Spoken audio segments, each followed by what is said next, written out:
Good afternoon, students. Good afternoon, sir.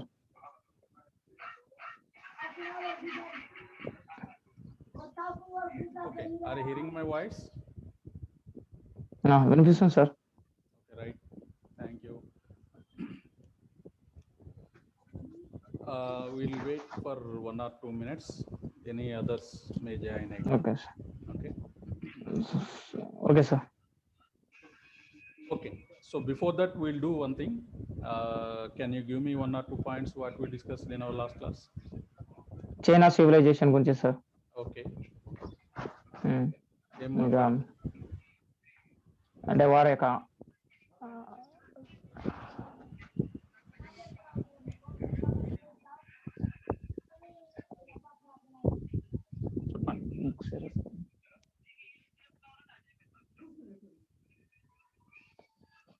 అంటే last క్లాస్లో మనం 1-2 పాయింట్ల గురించి మనం మాట్లాడుకున్నాం చైనీస్ సివిలైజేషన్లో.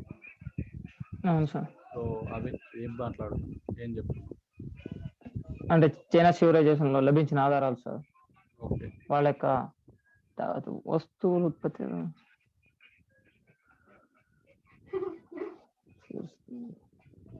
ఓకే, గుర్తు లేకపోతే వదిలేసేయండి. So again will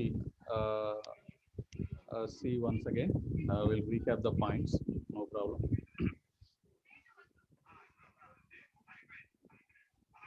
Right? So ఏదైతే చైనీస్ సివిలైజేషన్కి సంబంధించినటువంటి అంశాలు మనం లాస్ట్ 2 క్లాసెస్లో చెప్పుకున్నాం, రైట్? సో అందులో ముఖ్యంగా ఏదైతే భౌగోళిక పరమైనటువంటి అంశాలు, సో ఏదైతే ఆ చైనీస్ సివిలైజేషన్ అంటే ప్రాచీన చైనా నాగరికత యొక్క స్థితి, ఓకే. సో ఈ భౌగోళికపరమైనటువంటి అంశాలు ఈ చైనా నాగరికత మీద ఎలాంటి ప్రభావం చూపింది అనేటటువంటిది కూడా మనం మాట్లాడుకుంటాం. అట్లనే ముఖ్యంగా చైనా నాగరికత విలసిల్లింది అని చెప్పుకునేటటువంటి క్రమంలో దాని యొక్క సరిహద్దులుగా ఏవైతే ఉన్నాయో వాటి గురించి మనం మాట్లాడుకుంటాం. అట్లనే భౌగోళికపరమైనటువంటి అంశాలలో ఏవైతే కొన్ని నదులు, అంటే ముఖ్యంగా మీరు ఏ నాగరికత తీసుకున్నా సరే ఆ నాగరికతలోని జనరల్గా అక్కడ పారేటటువంటి నదులు, లేకపోతే ఆ నదులు పరివాహక ప్రాంతంలో జనరల్గా మీకు నాగరికతలు అనేటటువంటివి ఎక్కడైతే వాటర్ నీటి లభ్యత అనేటటువంటిది ఎక్కువగా ఉంటుందో ఆ లభ్యత ఉన్నటువంటి ప్రాంతాల్లో మాత్రమే ఆ నాగరికతలు విలసిల్లటం అనేటటువంటిది అది ఒక కామన్ ఫినామినన్. ఓకే. సో అట్లనే ఈ ప్రపంచంలో ఉన్నటువంటి నాగరికతలు ప్రతి ఒక్క నాగరికతలోని కూడా ఏదో ఒక నది దాని యొక్క ప్రభావాన్ని చూపటం అనేది కనిపిస్తుంది. ఓకే. సో ఏదైతే సింధు నాగరికత తీసుకున్నప్పుడు ఇండస్ రివర్ అనేటటువంటిది, అట్లనే ఏదైతే ఈజిప్ట్ తీసుకున్నప్పుడు నైల్ రివర్, అట్లనే ఏదైతే మెసోపోటేమియా తీసుకున్నప్పుడు టైగ్రీస్ అండ్ యూఫ్రటీస్, రోమ్ తీసుకున్నట్టు టైబర్ రివర్. సో ఇట్లా ప్రతి ఒక్క నాగరికతలోని కొన్ని నదులు వాటి యొక్క ప్రభావాన్ని చూపటం అనేది కనిపిస్తుంది. ఓకే. సో ఆ నదులు, అలాంటి నదులు ఇక్కడ కూడా ఏదైతే చైనా నాగరికతలో మనకు కనిపించినాయి, అందులో ముఖ్యంగా ఉయాంగో, యాంగ్జీ అనేటటువంటి నదుల్ని మనం ఆల్రెడీ చెప్పుకున్నాం.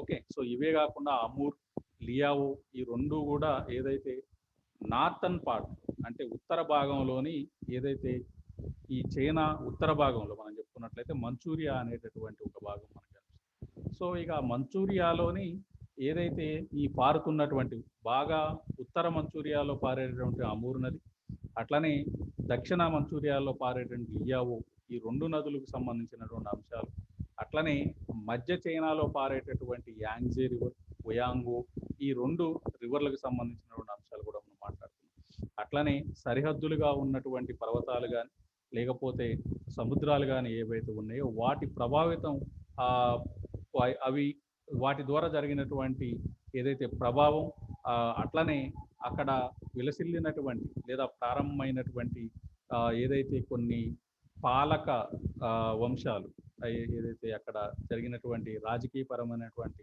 అంశాల్లో మనం మాట్లాడుకున్నట్లయితే, ప్రభుత్వాల గురించి మనం మాట్లాడుకున్నట్లయితే, అక్కడ షాంగ్ అనేటటువంటి వంశం, అట్లనే చిన్ అనేటటువంటి వంశం, అట్లనే హన్ అనేటటువంటి వంశాలు అక్కడ ఏదైతే విలసిల్లినట్టుగా అంటే పాలించినట్టుగా మనం మాట్లాడుకున్నాం.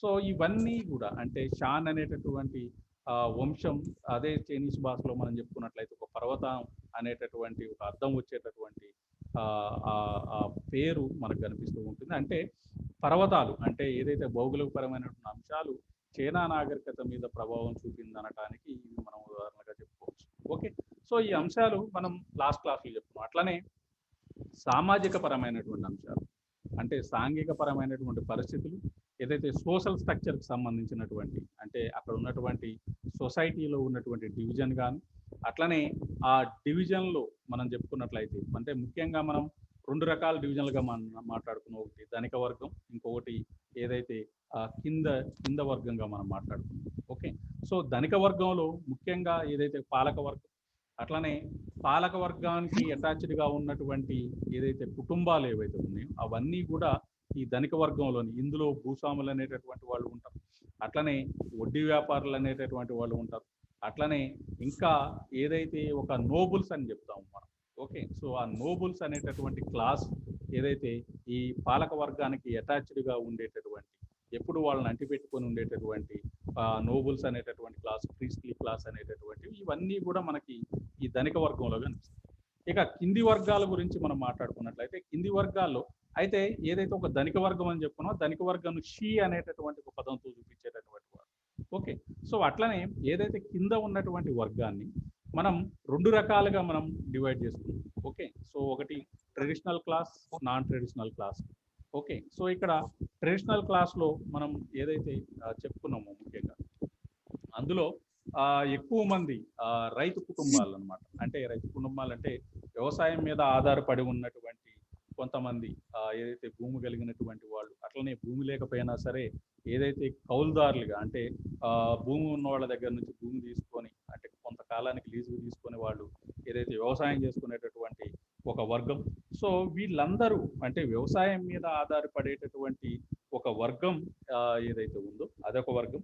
అట్లనే నంగ్ అనేటటువంటి వర్గం, ఏదైతే వీళ్ళు పూర్తిగా అంటే వీళ్ళందరూ కూడా వ్యవసాయం మీద పూర్తిగా ఆధారపడేటటువంటి వాళ్ళు. అట్లనే చేతి పని వాళ్ళు, మనం మాట్లాడుకున్న కొంతమంది చేతి పని వాళ్ళు, అట్లనే సేవకులు అంటే ఏదైతే ఉన్నత వర్గాలకి వాళ్ళు సేవ చేసేటటువంటి వాళ్ళకి అవసరమైనటువంటి పనులు చేసి పెట్టేటటువంటి వాళ్ళు ఎవరైతే ఉన్నారో, అట్లనే వీళ్ళే కాకుండా కొంతమంది కళాకారులు, వీళ్ళందరూ కూడా ఒక రకమైనటువంటి వర్గం కిందకు వచ్చేటటువంటి వాళ్ళు. వీళ్ళని కుంగ్ అనేటటువంటి పదంతో మనం చెప్తాము. అట్లనే వ్యాపారస్తులు ఎవరైతే ఉన్నారో వాళ్ళని షాంగ్ అనే పదంతో చూపిస్తాము. అట్లనే ఏదైతే సైనికోద్యోగులు అంటే సైనికులు ఎవరైతే ఉంటారో వాళ్ళని షీ అనేటటువంటి పదంతో చూపిస్తాం. సో ఈ 4 వర్గాలని కలిపి సుమిన్ అంటాం. సుమిన్ అంటే ఒక ఏదైతే ఒక సాంప్రదాయ వర్గాలుగా మనం చెప్పుకుంటాం అనమాట. ఓకే, సో సాంప్రదాయ కులాలుగా మనం మాట్లాడుకుంటాం. అట్లానే ఇదే కాకుండా మనకి చిన్మిన్ అనేటటువంటి మనం అసంప్రదాయ వర్గాలు కూడా కనిపిస్తాయి. ఇందులో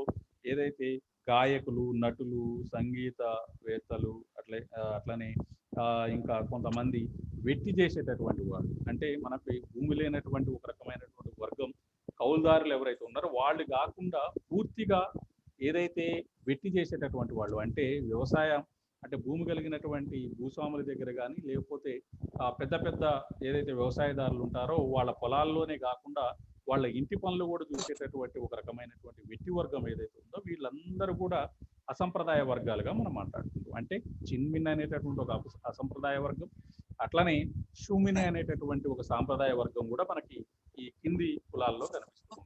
ఓకే, సో దానికి సంబంధించినటువంటి అంశాలు కూడా మనం లాస్ట్ క్లాస్లో మాట్లాడుకున్నాం. అట్లనే కుటుంబ వ్యవస్థకు సంబంధించినటువంటి అంశాలు మనం మాట్లాడుకున్నాం. ఏదైతే కుటుంబం మొత్తం కూడా ఒక పితృస్వామ్యమైనటువంటి వ్యవస్థ అని, సో అందులో ఏదైతే కుటుంబ పెద్ద ఎవరైతే ఉంటారో ఆ కుటుంబ పెద్దకి అన్ని రకాలైనటువంటి అధికారాలు ఉంటాయని, సో అతను చెప్పినట్టుగా అంటే అతను ఏది చెప్తే అదే చేయాలి అనేటటువంటి ఒక పద్ధతి ఇక్కడ జనరల్గా ఈ చైనా సామాజిక వ్యవస్థలో మనకు కనిపిస్తూ ఉంటుంది.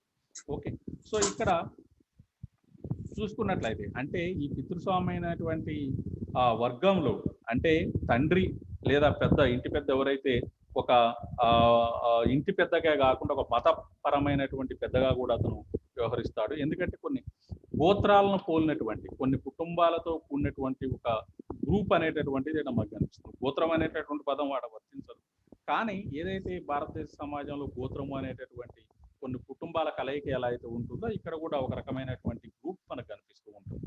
ఓకే, సో ఇంకొకటి ఏంటంటే ఇక్కడ సమాజంలో మనం చూసేటటువంటిది అంటే అది వేరే ఏ సమాజంలో ఏ నాగరికత సమాజంలో మనకు కనిపించినటువంటి ఒక యూనిక్ ఫీచర్ ఇక్కడ మనకు కనిపిస్తుంది. ఏంటంటే ఏదైతే కుటుంబ సభ్యుల మధ్యలో ఉన్నటువంటి ఒక రకమైనటువంటి బంధం ఏదైతే లేకపోతే ఒక ప్రేమానుబంధాలు ఎలాగైతే ఉంటాయో వాళ్ళు ఆ చుట్టుపక్కల వాళ్ళతో కూడా అలాంటి సంబంధాలే వాళ్ళు కొనసాగించేటటువంటి. ఓకే, సో అదే కాకుండా మనం చెప్పుకున్నట్లయితే ఏదైతే వాళ్ళు మొత్తాన్ని అంటే ఒక ప్రభుత్వాన్ని వాళ్ళకు కుటుంబ వ్యవస్థగా చూసేటటువంటి వాళ్ళు దాన్ని కువోచియా అనేటటువంటి పదం KUVOCHIA కువోచియా అనేటటువంటి ఒక పదం. కువోచియా అంటే ఏదైతే ఒక నేషనల్ ఫ్యామిలీగా చెప్పేటటువంటి. ఓకే, సో ఏదైతే మొత్తాన్ని సమాజాన్ని మొత్తాన్ని ఒక కుటుంబంగా చూసేటటువంటి ఒక విధానాన్ని వాళ్ళు ఫాలో అయ్యేటటువంటి వాళ్ళు. ఓకే, సో ఇవే కాకుండా కొన్ని రకాలైనటువంటి నమ్మకాలు కూడా ఉన్నాయని మనం మాట్లాడుతున్నాం. అందులో ఏదైతే బాల్య వివాహాలు కానీ లేకపోతే ఇక శిశు హత్య సాంప్రదాయాలు కానీ ఇవి జనరల్గా మనకు కనిపించేటటువంటిది. ఓకే, సో అక్కడ ఒక రకమైనటువంటి మూఢనమ్మకం ఎలా ఉండేదంటే వాళ్ళు అవసరానికి మించి ఎక్కువ మంది పిల్లలు ఉన్నారు అనేటటువంటి ఒక దాన్ని వాళ్ళు చూసినట్లయితే జనరల్గా ఎక్కువగా అంటే అవసరానికి మించి ఎక్కువ మంది ఉన్నటువంటి పిల్లలని వాళ్ళు నేలలో ముంచి చంపేయడము లేకపోతే వేరే రకంగా చంపేసేటటువంటి ఒక సాంప్రదాయం కూడా ఇక్కడ మనకు కనిపించింది. ఓకే, సో ఇట్లా కొన్ని రకాలైనటువంటి అంశాలు అట్లనే ఆహార వ్యవస్థ ఏదైతే దాని గురించి కూడా మనం మాట్లాడుకున్నాం. గోధుమలు, సోయా చిక్కుళ్ళు, జొన్నలు, బియ్యం, బార్లీ లాంటి వాడు పండించే వాళ్ళని అట్లనే ఏదైతే వీటితో పాటు జనరల్గా ఏదైతే మొత్తం అక్కడ కన్ఫ్యూషియస్ సిద్ధాంతాలు అంటే మతపరమైనటువంటి అంశాలు తీసుకున్నట్లయితే కన్ఫ్యూషియస్ సిద్ధాంతాలను వాళ్ళకి ఎక్కువ ప్రాముఖ్యత ఇచ్చేటటువంటి వాళ్ళని అట్లనే కన్ఫ్యూషియస్ సిద్ధాంతాల్లో ముఖ్యంగా ఏదైతే కుటుంబ వ్యవస్థకి ఎక్కువ ప్రాధాన్యత ఇవ్వాలని కుటుంబంలో ఉన్నటువంటి మీరు కుటుంబాలు తీసుకున్నట్లయితే మొత్తం ఒక 5 తరాలకు సంబంధించినటువంటి వ్యక్తులు ఉండేటటువంటి కుటుంబాలు కాబట్టి అందులో ఉన్నటువంటి పెద్దలు ఎవరైతే ఉన్నారో కుటుంబంలో ఉండేటువంటి పెద్దలకి గౌరవం ఇవ్వాలని సో వాళ్ళకి గౌరవిస్తూ ఉండేటటువంటి ఒక సొసైటీని మనం చైనా నాగరికతలో మనం చూస్తాం. అవన్నీ కూడా కన్ఫ్యూషియస్ సిద్ధాంతాలను బేస్డ్గా ఆధారపడి ఉన్నటువంటి ఒక వ్యవస్థ మనకి కనిపించేది. ఓకే, సో ఇక ఇవి రకరకాలైనటువంటి అంశాలు మనం లాస్ట్ క్లాస్లో మాట్లాడుకుంటాం, రైట్? సో ఇక ఈ రోజుకి చెప్పుకోబోయేటటువంటి అంశం మనం చూసుకున్నట్లయితే అంటే జనరల్గా లాస్ట్ క్లాస్లో ఏవైతే మనం చెప్పుకున్నామో తెలుగులో అవే అంశాలని కొన్ని అటు ఇటుగా కొన్ని ఈరోజు కొన్ని ఇంగ్లీష్లో మనం చూస్తూ వెళ్దాం, రైట్? సో ఇక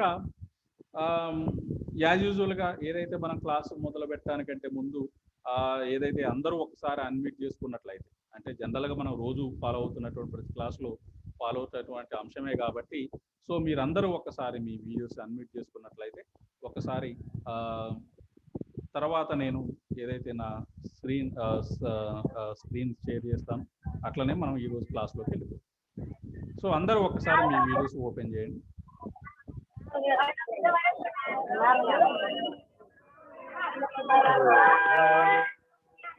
Please unmute your videos once so that then we'll move to our class today.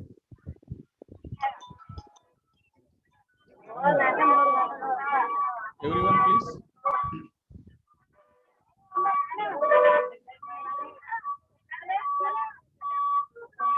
Shekhar, Akila, Navina, Indra, 1+.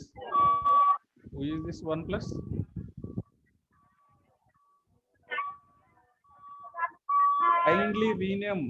Kindly rename so that we'll identify you easily, right? So we take this as a attendance, daily attendance. Okay, please keep your original name, right?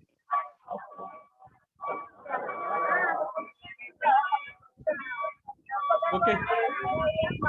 Anyway, we'll move to today's class. And before moving to our class today, I have to share my screen. Thank you very much.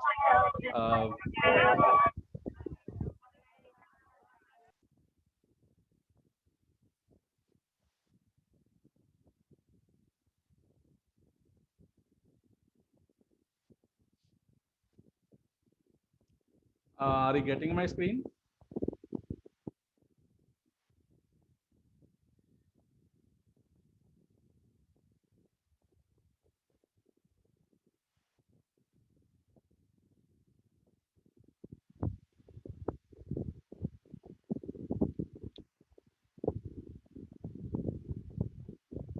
Are you getting my screen?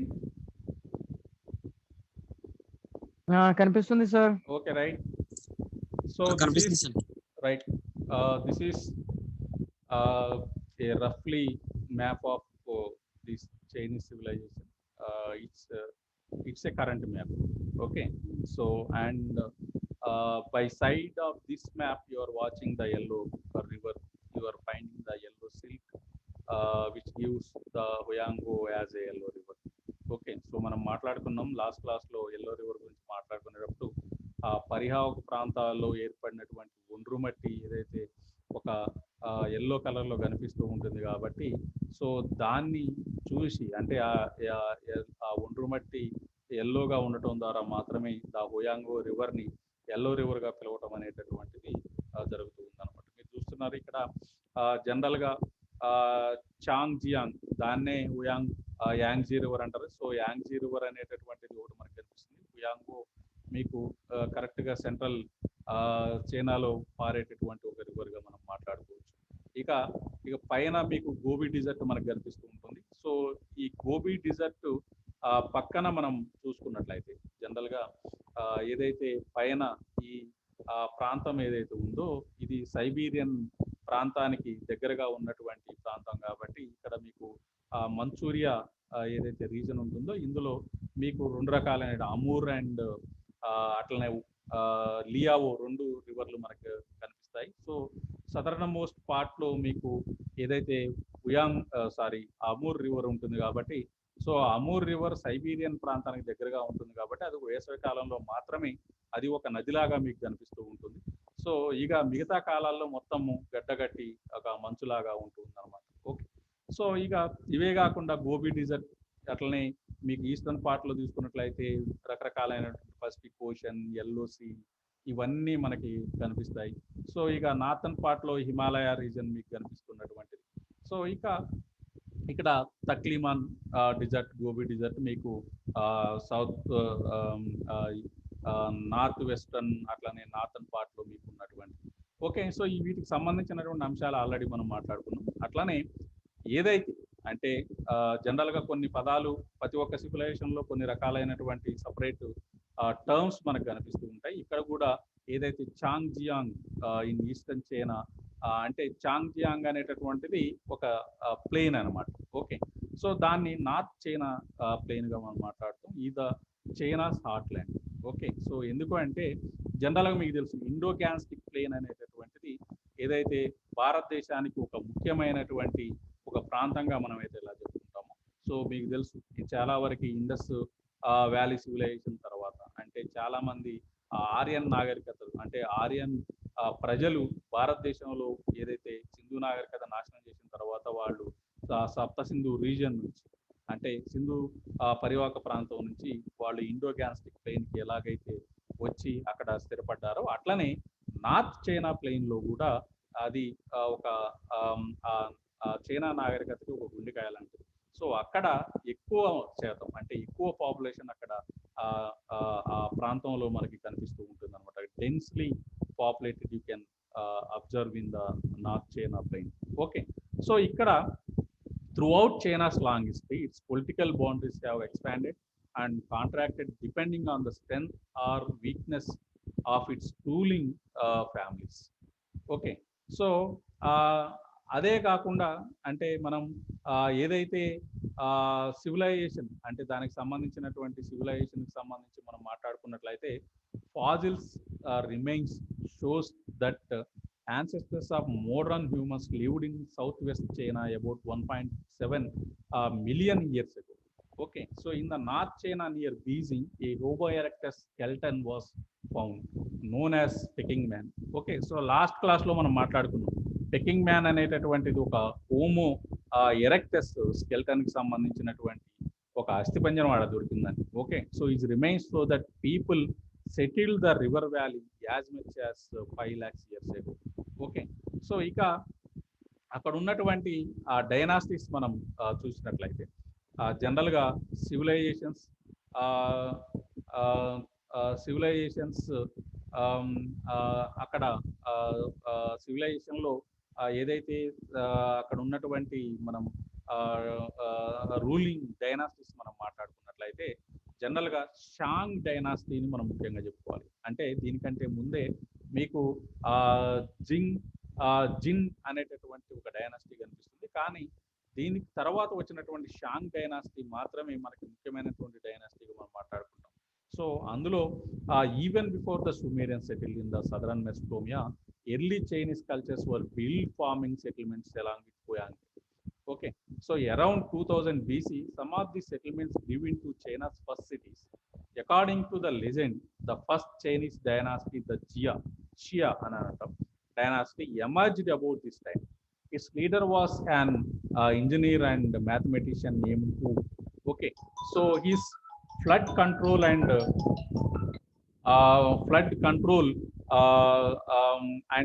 irrigation projects helped tame the Huanghe and its tributaries so that settlements could grow.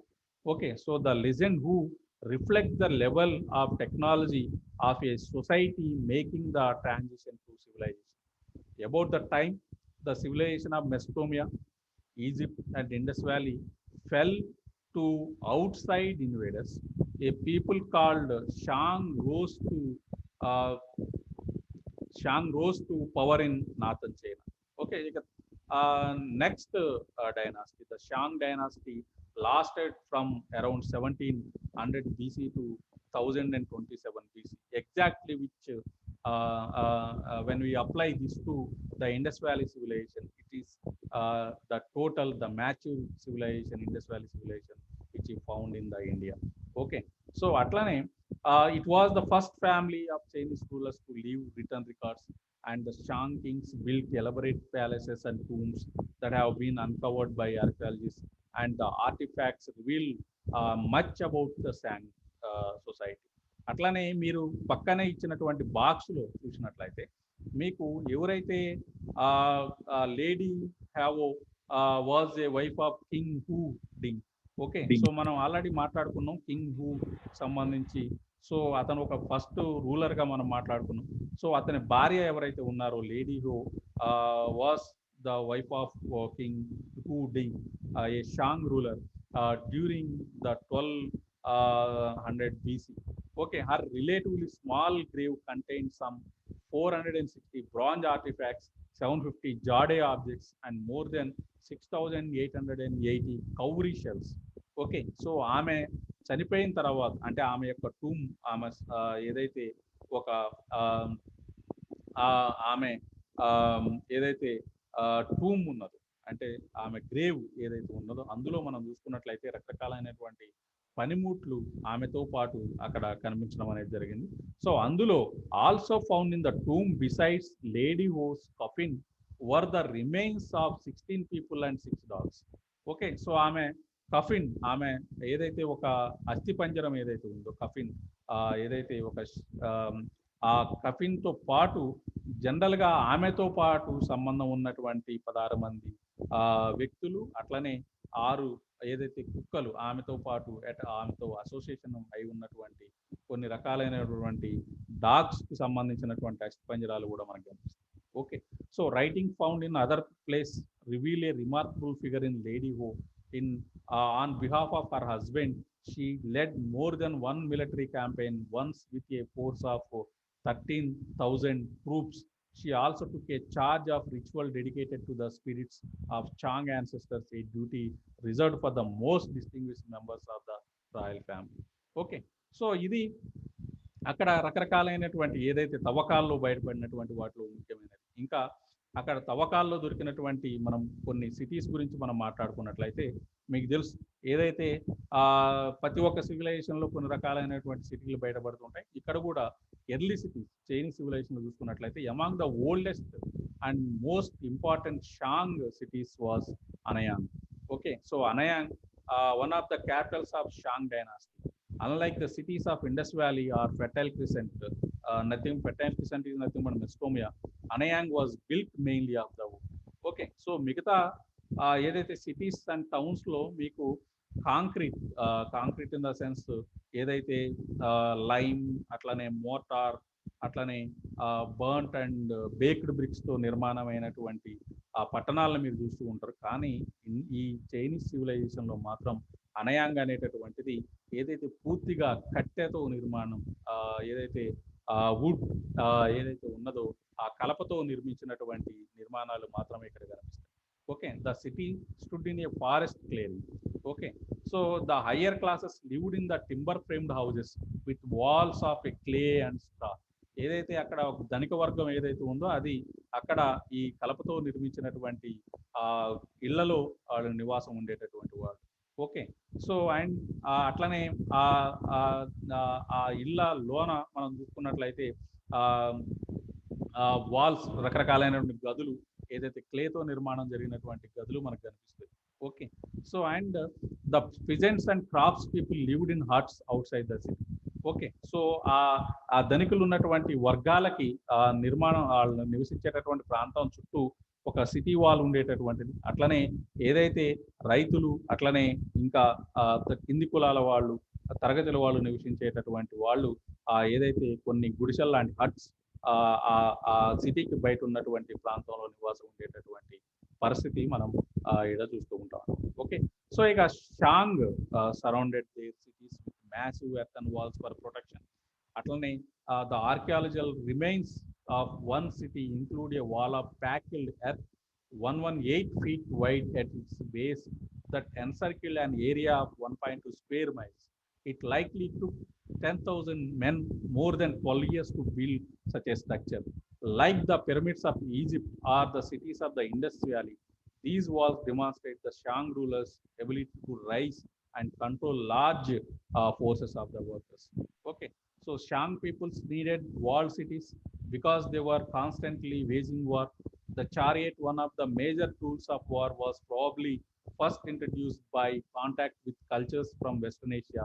Professional warriors underwent lengthy training to learn the techniques of driving and shooting from horse-drawn chariots. Okay, so ఇక రథాలు ఏదైతే ఇక్కడ general గుర్రాలతో నడిచేటటువంటి రథాలు జనరల్గా మనకు కనిపిస్తూ ఉంటాయి. అట్లనే ఏదైతే షూటింగ్, అట్లనే హార్స్ డ్రాన్ చారియట్స్ సంబంధించినటువంటి ట్రైనింగ్ ఇక్కడ జనరల్గా ఒక ప్రొఫెషనల్ వారియర్స్ అనేటటువంటి వాళ్ళు నిర్వహించేటటువంటి వాళ్ళు. అట్లనే ఇక్కడ వాళ్ళు జనరల్గా ఎందుకు వాడారంటే కాన్స్టెంట్గా వాళ్ళు ఏదైతే యుద్ధాలు చేస్తూ ఉండేవాళ్ళు కాబట్టి జనరల్గా ఆ యుద్ధాల్లో పార్టిసిపేట్ చేసేటటువంటి క్రమంలో ఈ గుర్రాలని, అట్లనే చారియట్స్ని వాడేటటువంటి వాళ్ళు. ఓకే, సో ఇక మనం ఆర్థిక పరమైనటువంటి అంశాల్లో చూసుకున్నప్పుడు అక్కడ జనరల్గా మొదట్లో వ్యాపారం అనేటటువంటి దాన్ని వాళ్ళు జనరల్గా ఇష్టపడేటటువంటి వాళ్ళు కాదు. కానీ క్రమంగా అందులో వ్యాపారం చేసేటటువంటి వ్యక్తులు లాభాలు గడించిన ఏదైతే లాభాలు వాళ్ళకు వస్తున్నటువంటి లాభాలు చూపించినటువంటి ఆ చైనీస్ ప్రజలు క్రమంగా వ్యాపారం మీద వాళ్ళు మక్కువ పెంచుకోవడం. సో తర్వాత కాలంలో ఆ వ్యాపారస్తులు ఏదైతే ఈ రథాల మీద గుర్రాలతో నడిచేటటువంటి ఆ రథాలు లేకపోతే ఏదైతే పల్లకీల్లో వాళ్ళు ఆ పల్లకీలు కూడా ఏదైతే ఒక గోల్డెన్ చారియట్స్ అని, లేకపోతే ఆ పల్లకీలు కూడా బంగారంతో బంగార పూతతో తయారు చేసినటువంటి ఆ పల్లకీల్లో వెళ్ళేటటువంటి పరిస్థితి కూడా ఉండేదంట. ఓకే, సో ఆ వ్యాపారస్తులు క్రమంగా అంత లాభాలు గడించి ధనికులుగా మారిపోవడం అనేది మనం చైనీస్ సివిలైజేషన్లో మనం. ఓకే, సో ఇక మనం అక్కడ డెవలప్ అయినటువంటి చైనీస్ కల్చర్ గురించి మనం మాట్లాడుకున్నప్పుడు the development of Chinese culture చూసినప్పుడు in the Chinese people who lived outside the Chinese civilization were barbarians because the Chinese saw their country as a center of the civilized world. Their own name was China was the Middle Kingdom. Okay, so the culture that grew up in China had strong unifying bonds from earliest times. The group seems to have been more important than the individual. A person's chief loyalty throughout life was to the family. Beyond this, people owed obedience and respect to the rulers of Middle Kingdom, just as they did the elders in their family.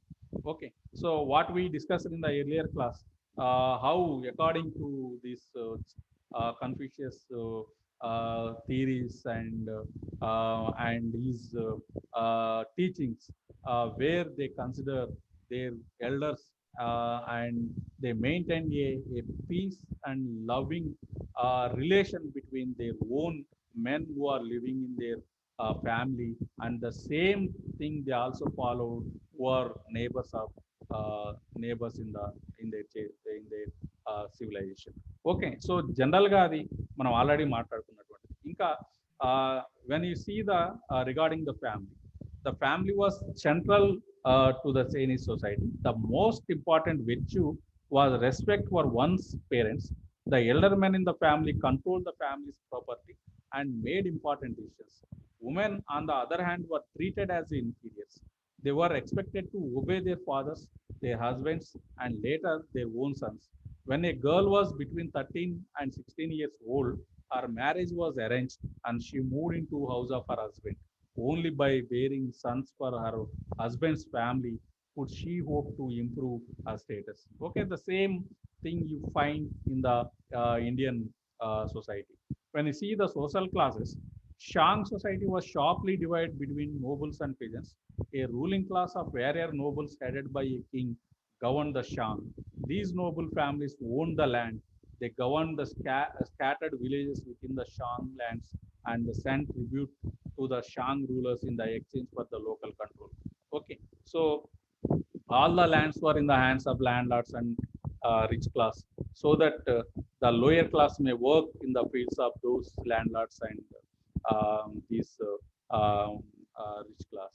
Okay, so and you can also see certain revolts which taken place against those cruel rich class and cruel landlords by the lower classes. Okay, we'll discuss those things when we are going to discuss about these economical conditions in China. Okay, so when you see religious beliefs in China, the family was closely linked to the religion.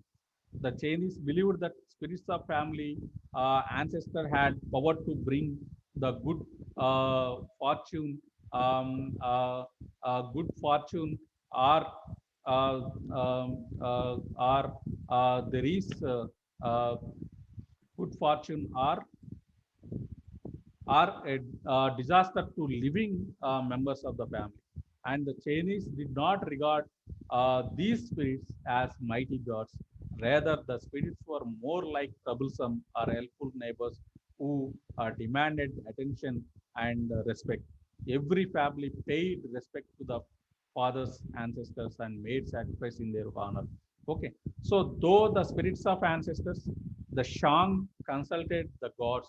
The Shang worshipped a supreme god, Shang Di, as well as many lesser gods. Shang kings consulted the gods through the use of oracle bones, animal bones, and tortoise shells, on which priests had scratched questions for the gods. After inspiring a question on the bone, a priest applied a hot poker to it, which caused it to crack. The priest then interpreted the cracks to see how the gods had answered. Okay, so and when you see the development of writing, when you see the script in the Chinese method of writing, each character generally stands for one symbol or unit of language. Recall that many of the Egyptian hieroglyphics stood for sounds in the spoken language. In contrast, there were practically no links between China's spoken language and its written language. Okay, one could read the Chinese without being able to speak a word of it. This seems less strange even you think of your own number system. Both a French person and a American can understand the written equation 2 plus 2 is 4, but American may not understand the spoken statement DXC at DX point first. Okay, quarter.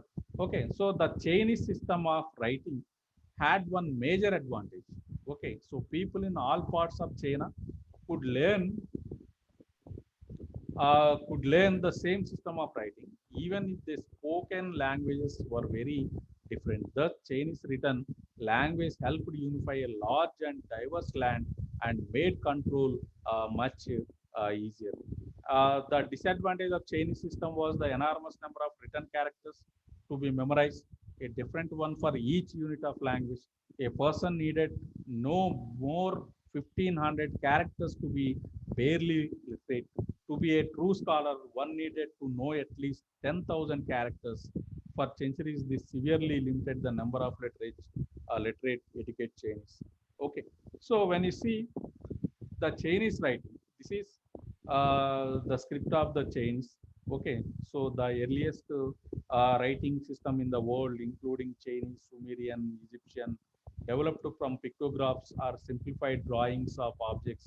The writing system used in China today is directly related to the pictographic writing found in Shang oracle books.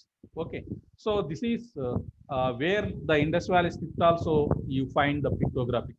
Okay, so బొమ్మల లిపి అని ఏదైతే మనం చెప్పుకుంటామో జనరల్గా ఒక్కొక్క symbol అక్కడ ఒక్కొక్క meaning ఇచ్చేటటువంటి పరిస్థితి. సో ఇది మీకు చూస్తున్నారు, యాన్షియంట్ సింబల్ ఇది ఉంటే ద మోడర్న్ ఈ విధంగా రాయటం మొదలుపెట్టారు అనమాట. Okay, so this is the converted script, transform script in the modern times of Chinese. Okay, so and after that when you see certain dynastic thing, and we leave it this dynastic thing, and because we have another things to be discussed, basically where other things like uh, uh, improvement of technology and trade. Okay, so in various dynastic time, many innovations you find which taken place in China. Basically, roads, canals were built to stimulate trade and agriculture, and coined money was introduced, which further improved trade. Blast furnaces that produce cast iron were developed, and cast iron production would not be matched in Europe until the Middle Ages.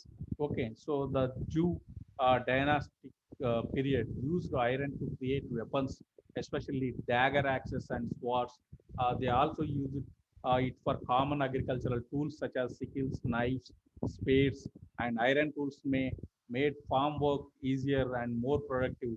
The ability to grow more food helped Joe farmers support thriving cities. Okay, so these are the things about Chinese culture today, and tomorrow we're going to see such things like